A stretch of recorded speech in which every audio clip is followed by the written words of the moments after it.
डचों के बाद east India company Bharat में आई थी और ईस्ट इंडिया कंपनी की स्थापना 1599 में 1599 में हुई थी, है ना।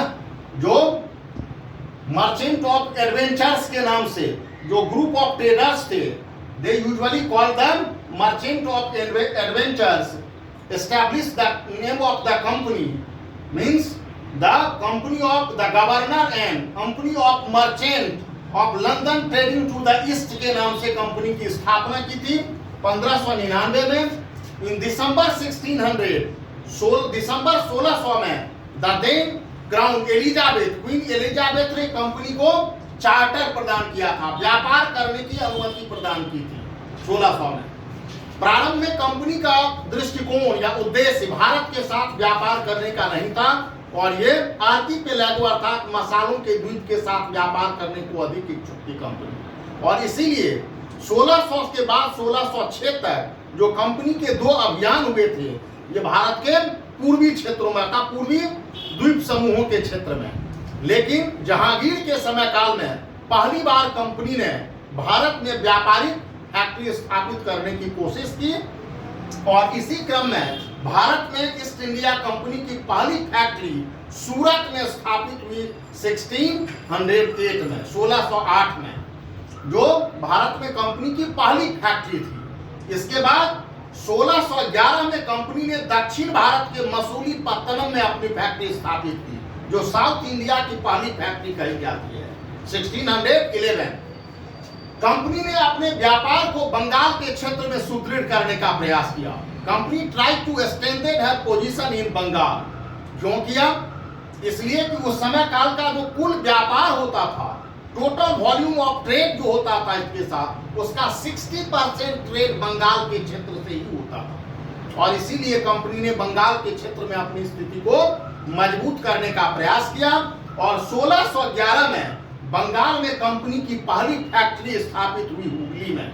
1611 में पहली फैक्ट्री स्थापित हुई हुगली में और इसी क्रम में company got free trade permission from सूबेदार ऑफ बंगाल शाह सूजा instead of annual payment of ₹3000। Company ने बंगाल के सूबेदार शाह सूजा से 3000 रुपये वार्षिक भुगतान के बदले मुक्त व्यापार की अनुमति को प्राप्त किया था बंगाल के क्षेत्र से। इन 1698 वैसे कंपनी औरंगजेब के समय काल में संघर्ष भी किया था, बंगाल में युद्ध भी हुआ था, लेकिन तब औरंगजेब का शासन काल था, औरंगजेब की स्थिति मजबूत थी और कंपनी परास्त हुई और बाद में कंपनी को औरंगजेब के द्वारा वो सारी सुविधाएं प्रदान की गई और कंपनी इसके पश्चात जमींदारी को प्राप्त करने का प्रयास किया। ये जमींदारी को प्राप्त करना, भू राजस्व के माध्यम से कंपनी अपने राजस्व को सुदृढ़ करने की कोशिश कर रही थी। तो पहली बार कंपनी ने जमींदारी को प्राप्त किया, अर्थात किसानों से लगान वसूल करके या उस क्षेत्र में जो जमींदार थे वहां से लगान वसूल करके वो मुगल शासकों को देती थी। यहाँ से बचत होती थी कंपनी को राजस्व की। इन 1698 1698 में East India company got zamindari of Sutanuti, Kolikata and Govindpuri. 3 क्षेत्रों की जमींदारी की प्राप्ति हुई कंपनी को 1698 में। Last decade of 17th century, 17वीं शताब्दी के अंतिम दशक में सुल्तानती, कोलिकाता एंड गोविंदपुरी, ये कलकत्ता के नियर बाई रीजन है। इससे क्या हुआ? फ्रॉम सूबेदार ऑफ बंगाल अजीमुस्तान, बंगाल के सूबेदार अजीमुस्तान से इससे कंपनी ने कलकत्ता के क्षेत्र को डेवलप किया, कलकत्ता के क्षेत्र का विकास किया। कलकत्ता और फोर्ट विलियम के नाम से कलकत्ता में factory, किलेबंद Basti, fort William and Calcutta established by job Charnock. ये भी प्रश्न पूछ दिया जाता है कि कलकत्ता की स्थापना किसने की शहर की? तो जॉब चार्नॉक ने की थी कलकत्ता की स्थापना, Job Charnock. Company got permission of free trade in 1717 from Mughal empire Farrukhsiyar in Bengal, Bihar और उड़ीसा। कंपनी ने मुगल सम्राट फारुखसियर से 1717 में बंगाल, बिहार और उड़ीसा के क्षेत्र में मुक्त व्यापार की अनुमति प्राप्त की। बंगाल, बिहार और उड़ीसा के क्षेत्र में मुक्त व्यापार की अनुमति प्राप्त की फारूकसियर के समय काल में। अब गोल्डन फरमान के संदर्भ में ये कहा जाता है किसी जगह पर कि ये भी कंपनी के लिए था और दूसरा मराठों ने भी प्राप्त किया था फरमान सुनहला। तो कंपनी के लिए मुगल सम्राट से मुक्त व्यापार की अनुमति प्राप्त करना ये कंपनी का एक तरीके से एक्सक्लूसिव राइट हो गया, स्वयं सम्राट से प्राप्त होना फारूकसियर से 1717 में बंगाल, बिहार और उड़ीसा के क्षेत्र से। इसके बाद कंपनी बंगाल के क्षेत्र में अपनी स्थिति को मजबूत कर लिया व्यापारिक तौर पर में, और बंगाल की बदलती हुई राजनीतिक परिस्थितियों के परिप्रेक्ष्य में कंपनी ने वहां पर राजनीतिक हस्तक्षेप करना शुरू कर दिया। अब कंपनी व्यापारिक ही नहीं, एक राजनीतिक भी निकाय के रूप में उभरने की कोशिश की, और इसी क्रम में company fought the battle of Plassey, Bengal के नवाब सिराजुद्दौला से, और उनको हम लोग डिटेल में देखेंगे। हाँ, rise of companies political power. तो इन 1757 में आफ्टर बैटल ऑफ पलासी, इसमें सिराजुद्दौला मारा गया, मीरजाफर को नवाब बनाया गया। पहले से ये संधि हो गई थी। तो ये पलासी के युद्ध के बाद company got zamindari of 24 Pargana. 24 Pargana क्षेत्र है बंगाल का, अभी भी 24 परगना, उत्तरी 24 परगना और दक्षिणी 24 परगना बंगाल में। तो कंपनी को पलासी के युद्ध के बाद किसकी जमींदारी प्राप्त हुई? 24 परगना की जमींदारी। ये भी हो सकता है कि प्रश्न के क्रम में रहेगा किस किस क्षेत्र में क्रम में कैसी जमींदारी प्राप्त। तो कंपनी ने सबसे पहली जमींदारी सुल्तानती, कोलिकाता और गोविंदपुरी की प्राप्त की। इसके बाद कंपनी को 24 परगना की जमींदारी प्राप्त हुई फ्रॉम बैटल ऑफ पलासी। इन 1760 में क्योंकि मीरजाफर को जब नवाब बनाया गया था, तो मीरजाफर कौन था? कंपनी के द्वारा स्पॉन्सर्ड था, प्रायोजित था वो, है ना। कंपनी नहीं बनाया था सिराजुद्दौला के जगह पर, लेकिन कंपनी का मीरजाफर के साथ संबंध नहीं ठीक ढंग से बन पा रहा था, इसीलिए मीरजाफर को टर्मिनेट करके उसके दामाद मीर कासिम को दामाद बना दिया था। तो कंपनी 1760 में company got zamindari of Midnapore, Chittagong और वर्धमान। कंपनी को मिदनापुर, चिटगांव और वर्धमान क्षेत्र की जमींदारी प्राप्त हुई। धीरे धीरे कंपनी बंगाल के क्षेत्र में भूमि से जुड़ा हुआ, भू राजस्व से जुड़ा हुआ जमींदारी को प्राप्त कर रही है। इसको प्राप्त कर रही है जमींदारी को, Midnapore, Chittagong and Bardhaman. In 1764-65 battle of Buxar 1764, क्योंकि 1760 में कंपनी ने मीरजाफर को टर्मिनेट करके उसके दामाद सनी लॉ मीर कासिम को बनाया था नवाब। मीर कासिम के साथ भी कंपनी का संबंध अच्छा नहीं रहा, और बक्सर का युद्ध जिसमें कि 3 संयुक्त रूप से लड़े थे, बंगाल के नवाब मीर कासिम, अवध के नवाब शुजाउद्दौला और मुगल सम्राट शाह आलम। इन तीनों की सम्मिलित सेना को अंग्रेजों ने पराजित किया था बक्सर के युद्ध में, है ना। The Britishers defeated trio joint military operation. तो इसके बाद जब पराजित कर दिया, तो बक्सर के युद्ध के बाद कंपनी को गॉट दीवानी राइट ऑफ 1765 में इलाहाबाद की भी संधि हुई, got Diwani of Bengal, Bihar and Orissa. Company को अब बंगाल, बिहार और उड़ीसा के क्षेत्र की दीवानी प्राप्त हो गई। दीवानी से तात्पर्य यह था कि कंपनी को अब संपूर्ण बंगाल, बिहार और उड़ीसा के क्षेत्र से भू राजस्व वसूल करने का अधिकार मिल गया, और ये वसूल करने का अधिकार मिल गया, तो इससे अब कंपनी को देना नहीं था नवाब को। कंपनी इस क्षेत्र के भू राजस्व वसूल करके अपने पास रख सकती थी। इससे कंपनी की आर्थिक स्थिति सुदृढ़ हुई। आप इस क्षेत्र से भू राजस्व को प्राप्त किया, और कंपनी फिर व्यापार में निवेश कर सकती थी, सेना का गठन कर सकती थी।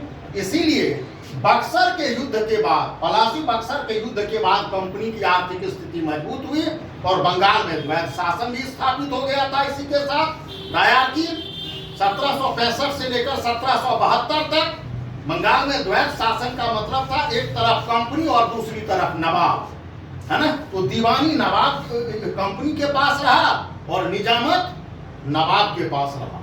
राइट। तो कंपनी है two types of revenue. Buxar के युद्ध के पश्चात कंपनी को दो प्रकार का राजस्व प्राप्त होने लगा था, है ना। बक्सर के युद्ध के पश्चात कंपनी को दो प्रकार का राजस्व प्राप्त होने लगा था, क्योंकि बंगाल, बिहार और उड़ीसा की दीवानी और कंपनी वाणिज्यिक गतिविधियों में पहले से कार्यरत थी। इसीलिए कंपनी के पास दो राजस्व के स्रोत थे। पहला कॉमर्शियल रेवेन्यू, वाणिज्यिक राजस्व कंपनी के पास, profit earn from the trade, व्यापार से अर्जित मुनाफा। इस कंपनी जो व्यापार करती थी उस व्यापार से मुनाफे भी प्राप्त करती थी। तो कंपनी के पास कॉमर्शियल रेवेन्यू था। Commercial revenue refers about the profit earn from trade, जो व्यापार से मुनाफा। दूसरा था टेरिटोरियल रेवेन्यू, प्रादेशिक राजस्व। प्रादेशिक राजस्व की शुरुआत हुई जमींदारी से, है ना, जब कंपनी 1698 में जमींदारी को प्राप्त किया था। इसके बाद बैटल ऑफ पलासी में कंपनी को जमींदारी प्राप्त हुई थी। फिर 1760 में जमींदारी की प्राप्ति हुई थी। फिर 1765 में बंगाल, बिहार और उड़ीसा की दीवानी प्राप्त हो गई। जो टेरिटोरियल रेवेन्यू, अब कंपनी को दीवानी प्राप्त होने से ये राजस्व किसको नहीं देना होता था? नवाब को नहीं देना था और नहीं मुगल सम्राट को। कंपनी को प्रादेशिक राजस्व, दीवानी या भू राजस्व वसूली करने का अधिकार और भू राजस्व अपने पास रखने का अधिकार मिल गया। तो कंपनी की आर्थिक स्थिति मजबूत हो गई। कैसे मजबूत हुई? तो company's financial position became sound. Bengal में इन गतिविधियों के फलस्वरूप कंपनी की वित्तीय स्थिति मजबूत हो गई। कैसे? दस्तक से, जमींदारी से, दीवानी से और पॉलिटिकल कंट्रोल से। बंगाल में कंपनी की वित्तीय स्थिति का मजबूत होना या मजबूत होना दस्तक से। दस्तक एक तरीके से क्या होता था? पास होता था स्थानीय, जो स्थानीय शासक जारी करते थे कंपनी को, निर्धारित शुल्क दे करके चुंगी मुक्त व्यापार कर सकता था कंपनी, है ना। बंगाल में नवाब के साथ उलझने का कारण क्या था? क्योंकि दस्तक का दुरुपयोग किया जाना, मिसयूज ऑफ दस्तक। क्योंकि ये दस्तक चुंगी मुक्त व्यापार के लिए दिया जाता था कंपनी को, लेकिन कंपनी के जो कर्मचारी होते थे वो अपना पर्सनल भी ट्रेड करते थे और पर्सनल ट्रेड के लिए दस्तक का दुरुपयोग होता था। क्योंकि ये कंपनी को मिला हुआ था और कंपनी के कर्मचारी अपना निजी व्यापार के लिए भी दस्तक का दुरुपयोग करते थे, जिससे कि स्थानीय शासकों को या नवाब को राजस्व की हानि होती थी। इसीलिए मिसयूज ऑफ दस्तक के ही कारण बंगाल में नवाब के साथ कंपनी का संघर्ष शुरू हुआ।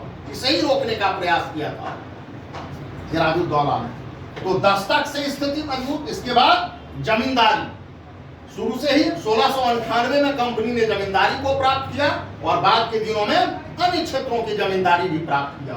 तो जमींदारी एक कंपनी एक कलेक्टर एजेंट के रूप में थी। शुरू में क्या थी? जमींदारी के अंतर्गत कंपनी एक कलेक्टिव एजेंट के रूप में थी, भू राजस्व के संग्रह अभिकर्ता के रूप में थी और ये वसूल करके नवाब को या तो मुगल सम्राट को देती थी कंपनी और बदले में कमीशन प्राप्त करती थी। जब दीवानी का अधिकार मिल गया आफ्टर बैटल ऑफ बक्सर, तो अब कंपनी को इस क्षेत्र के भू राजस्व किसी को देना नहीं था, कंपनी अपने पास रखती थी। तो दीवानी अधिकार से और कंपनी पॉलिटिकल कंट्रोल 1757 से ही, बैटल ऑफ बक्सर से ही आप देखेंगे कंपनी एक पॉलिटिकल बॉडी के रूप में उभरना शुरू कर दिया था। नहीं, बैटल ऑफ पलासी, पलासी के युद्ध, अर्थात पलासी का युद्ध क्या था? एक तरीके से छलावा था, नहीं था। मिर्जाफर के साथ गुप्त संधि की हुई थी कंपनी। सिराजुद्दौला के विरुद्ध जो गुट था, एंटी नवाब जो गुट था, उस गुट में सिराजुद्दौला के विरुद्ध किसके साथ? सेनापति मिर्जाफर के साथ, जगत सेठ के साथ कंपनी ने क्या किया था? गुप्त संधि की थी। और एक तरीके से 1757 के बाद after battle of Plassey, Bengal emerge as a plundered and sponsored state. 1757 के बाद बंगाल एक लूटे हुए और प्रायोजित राज्य के रूप में सामने आया। लूटे हुए और प्रायोजित राज्य के रूप में सामने आया, प्लम्बर्ड एंड स्पॉन्सर्ड स्टेट। प्लम्बर्ड का मतलब क्या? जी भर के कंपनी ने बंगाल को लूटा, मनमाने तरीके से बंगाल से राजस्व की उगाही की, है ना।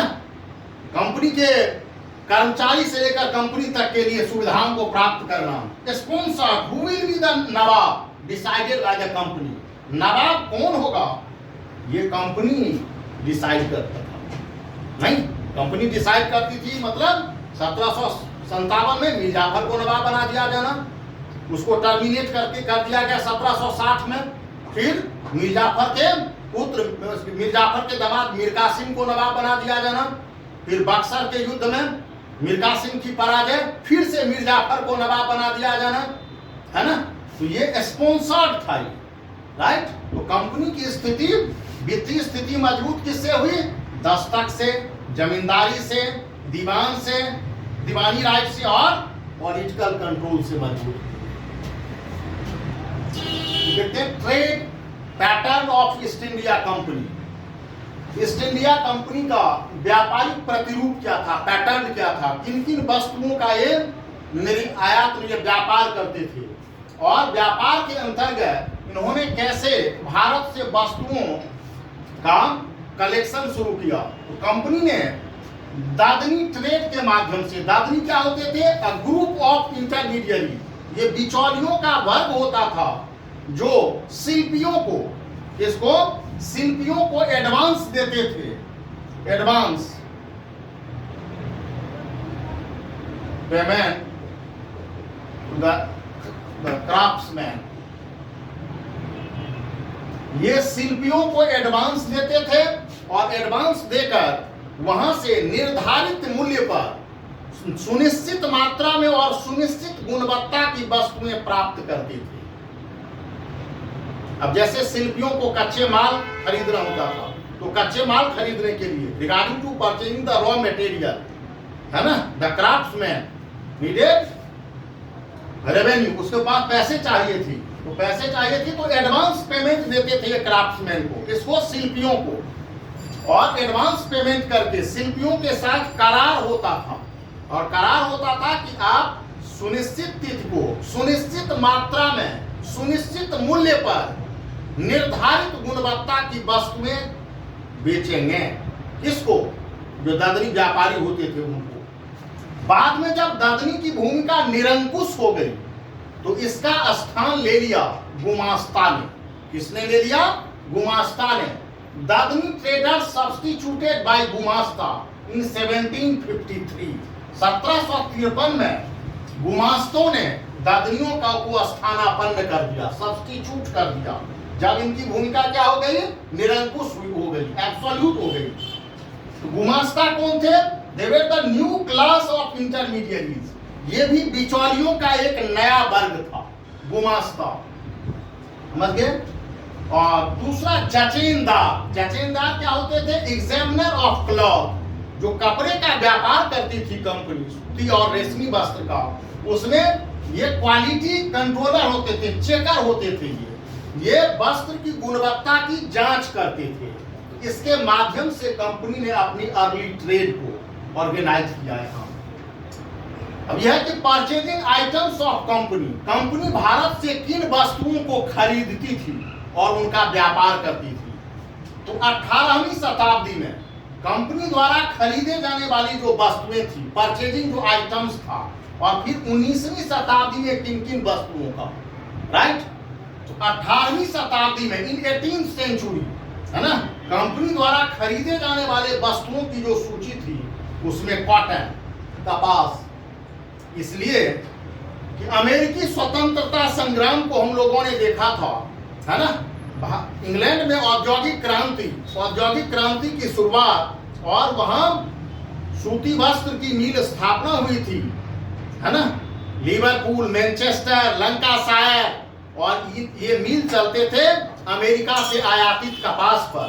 अमेरिकी स्वतंत्रता संग्राम के कारण जब अमेरिका से आने वाला कपास बंद हो गया तो कंपनी को क्या चाहिए थी? भारत में एक ऐसे क्षेत्र की आवश्यकता बन गई जो कपास उत्पादी क्षेत्र हो और यहां से कपास को ब्रिटेन भेजा जा सके। तो कंपनी के व्यापार की मद में कपास, और इसीलिए कंपनी 18वीं शताब्दी बंगाल के पश्चात मराठवाड़ा के रीजन पर कंट्रोल का प्रयास कर रही थी। तो यहाँ से कपास, अब यहाँ से कच्चे माल खरीदना शुरू कर दिया कंपनी ने। तो कॉटन, इंडिगो, नील, फिर सिल्क, रेशम, ओपियम, अफीम। अफीम का व्यापार महत्वपूर्ण था और इससे राजस्व भी प्राप्त होती थी।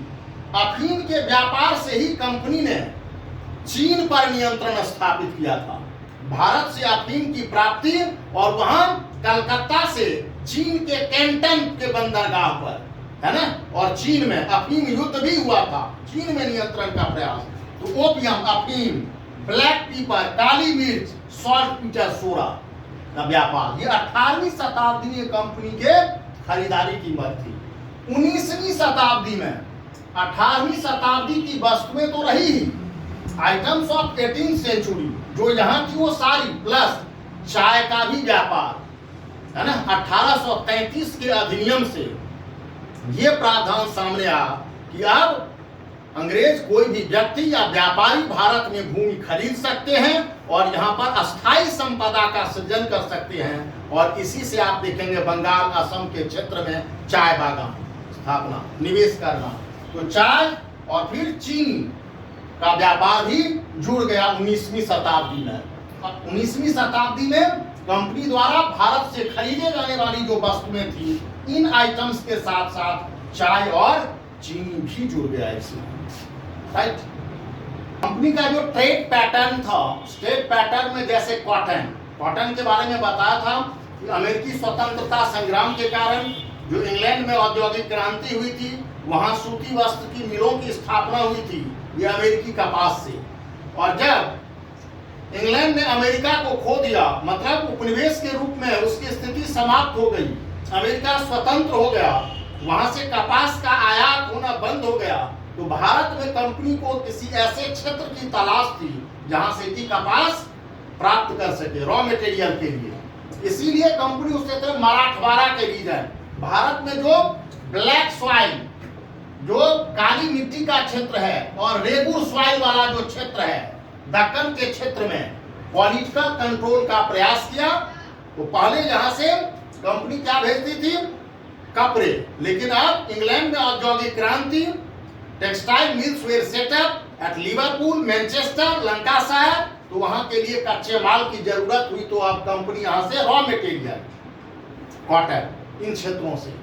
दूसरा व्यापारिक मत इंडिगो, जो नील दो तरीके से कंपनी प्राप्त करती थी, मेनली फ्रॉम ईस्टर्न इंडिया, पूर्वी भारत से। एक तो रैयतवाड़ी व्यवस्था, तो एक सिस्टम, मतलब असम, आसामी या कृषकों से, पेजेंट से नील की खेती के लिए ये बाध्य कर दिया था कंपनी ने कि पूर्व क्षेत्र के जो किसान हैं वो 3 कठिया व्यवस्था जो चंपारण में है, ये इसी को दर्शाती है कि 1 बीघा का में 3 कट्ठा जो है नील की खेती करना कंपल्सन था, अर्थात आवश्यक था, बाध्यकारी था। इससे यूरोपियन प्लांटर्स, जो यूरोपीय प्लांटर होते थे, ये भारतीय मजदूरों से नील की खेती करवाते थे, तो इससे नील प्राप्त करती थी। लेकिन इन दोनों ही दशाओं में किसानों की स्थिति क्या थी, दयनीय थी, पिटिएबल कंडीशन ऑफ पेजेंट्स, और जिसे हम लोग देखते हैं कि resulted into indigo revolt in Bengal. और इसी से बंगाल में नील विद्रोह हुआ था 1859 में। कब हुआ था? 1859 में, 1859 में। और ये नील विद्रोह बहुत ही महत्वपूर्ण, हरिश्चंद्र मुखर्जी जो हिंदू पैट्रियट के संपादक थे, ने इस इंडिगो मूवमेंट को काफी प्रचार प्रसार किया।